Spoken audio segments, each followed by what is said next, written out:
ने हमेशा के लिए बदल दिया।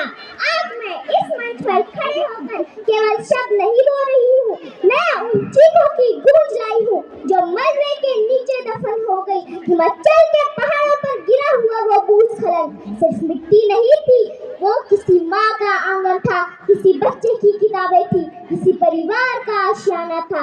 बिहार और असम की बात सिर्फ पानी का उफान नहीं लाई थी, वो बूढ़े दादा की डगमगाती हुई लाठी थी, वो बहन के दहेज के सपने थे, वो छोटे छोटे बच्चों के खिलौने थे जो बह गए। पंजाब और हरियाणा में जब किसानों की फसलें चौपट हुई, बेजुबान पशु जब पानी में डूबते हुए दिखे तो दिल तार तार हो गया, उम्मीदें खत्म हो गई।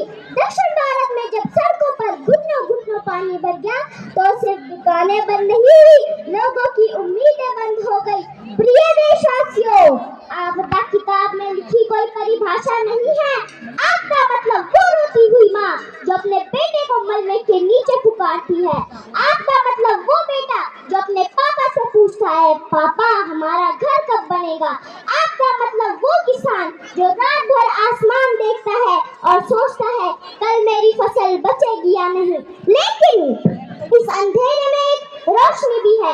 जब एनडीआरएफ के जवान अपनी जान पर खेलकर किसी अजनबी की जान बचाते हैं, जब पड़ोसी अपना खाना बांट देता है, तब लगता है आपदा हमें तोड़ती है लेकिन साथ ही जोड़ती भी है।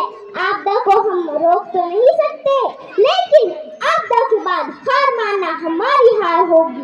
हम सबको मिलकर यह संकल्प लेना होगा, हम प्रकृति के साथ चलेंगे, किसी चुनौती नहीं देंगे। हम हर गांव, हर स्कूल, हर शहरों को आपदा तैयार बनाएंगे, नदियों को साफ रखेंगे, जंगलों को बचाएंगे और बच्चों को सिखाएंगे कि आपदा से डरना नहीं, सामना करना है। और सबसे जरूरी बात, इंसानियत को जिंदा रखना है, क्योंकि जब जब भारत आपदा में गिरा है, तब तब भारत एकजुट और मजबूत बनकर उठा है।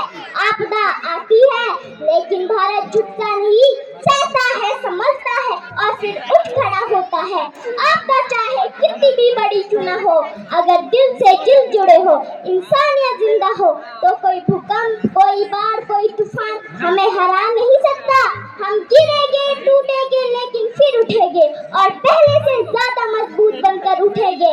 अंत में बस इतना ही कहना चाहूंगी, हम अक्सर बाढ़, भूकंप, तूफान को ही आपदा समझते हैं, लेकिन सच तो यह है कि आपदा केवल प्राकृतिक नहीं होती, कुछ आपदाएं हमारे समाज के भीतर से भी जन्म लेती है।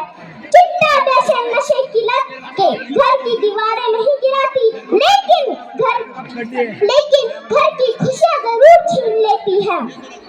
यह शरीर को ही नहीं, पूरे समाज को बीमार कर देती है।